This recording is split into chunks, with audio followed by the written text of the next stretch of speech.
देखेंगे कि गॉस का प्रमेय अथवा नियम ये क्या होता है और गॉस के नियम की उत्पत्ति कूलाम के नियम से हम कैसे करते हैं, उनके लिए व्यंजक कैसे प्राप्त करते हैं, ये भी हम देखेंगे।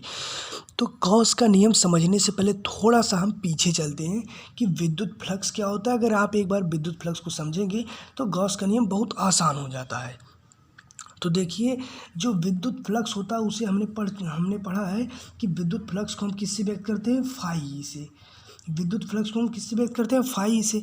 अब देखिए, विद्युत फ्लक्स होता क्या है कि जैसे कोई एक विद्युत क्षेत्र मान लीजिए, जो विद्युत क्षेत्र होता है, तो जो ये मान लीजिए विद्युत फ्लक्स को हमें पहले जानना है। तो विद्युत फ्लक्स जानने के लिए हम एक विद्युत क्षेत्र बना लिए। तो जो विद्युत क्षेत्र होता है, इससे जो विद्युत बल रेखाओं की संख्या गुजरती हैं, उसी को हम एक प्रकार से कह सकते हैं विद्युत फ्लक्स कहते हैं, जिसे हम फाई से व्यक्त करते हैं।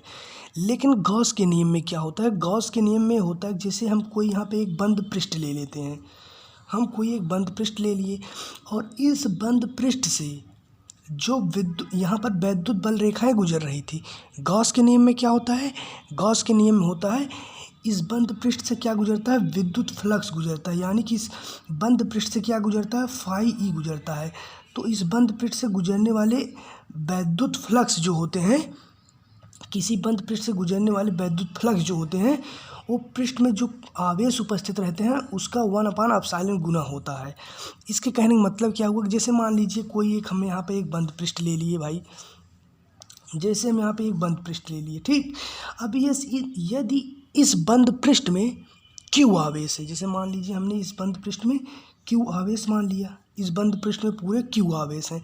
अब यहाँ से जो विद्युत फ्लक्स गुजर रहा है, विद्युत फ्लक्स, जैसे विद्युत फ्लक्स को भी हमने बताया कि विद्युत फ्लक्स को फाई से व्यक्त करते हैं।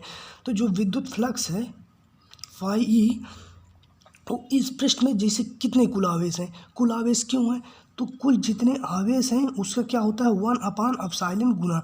यानी कि फाई ई में जितने आवेश हैं, क्यों आवेश हैं, अब इसमें 1/ε गुना से गुणा कर दिए, तो जो प्राप्त होता है उसी को हम क्या कहते हैं, गॉस का प्रमेय या गॉस का नियम। तो जैसे अब यहाँ क्या लिख सकते हैं कि फाई ई बराबर होता है Q/ε0।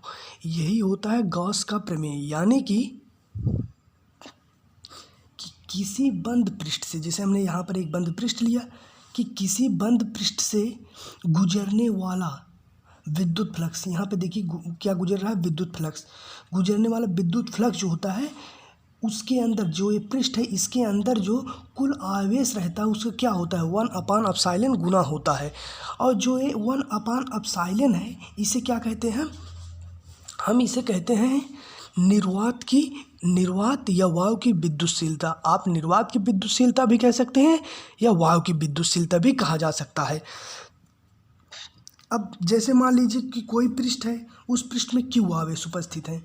जैसे देखिए यहाँ पे क्या है, किसी बंद पृष्ठ द्वारा घिरा कुल आवेश, जैसे मान लीजिए क्यू है, यही एक आवेश, जैसे मान लीजिए इसमें क्यू आवेश है, तो इसका क्या होगा, इसके लिए गॉस प्रमेय क्या होगा, जैसे यहाँ पे होगा गॉस प्रमेय होगा फाई ई, इसे विद्युत फ्लक्स भी प्रदर्शित करते हैं, और कुल आवेश जो है क्यू और उसका 1/ε गुना है। यदि किसी पृष्ठ में 6 आवेश हैं तो 6 मतलब आवेश को कूलाम लिख देंगे, इसके बाद 1/ε गुना, यही से होगा। अब देखिए, ये तो हो गया गॉस का प्रमेय। गॉस का प्रमेय क्या है कि किसी बंद पृष्ठ से गुजरने वाला कुल विद्युत फ्लक्स उस पृष्ठ में उपस्थित कुल आवेश का 1/ε गुना होता है। यही होता है गॉस का प्रमेय। अब हम देखेंगे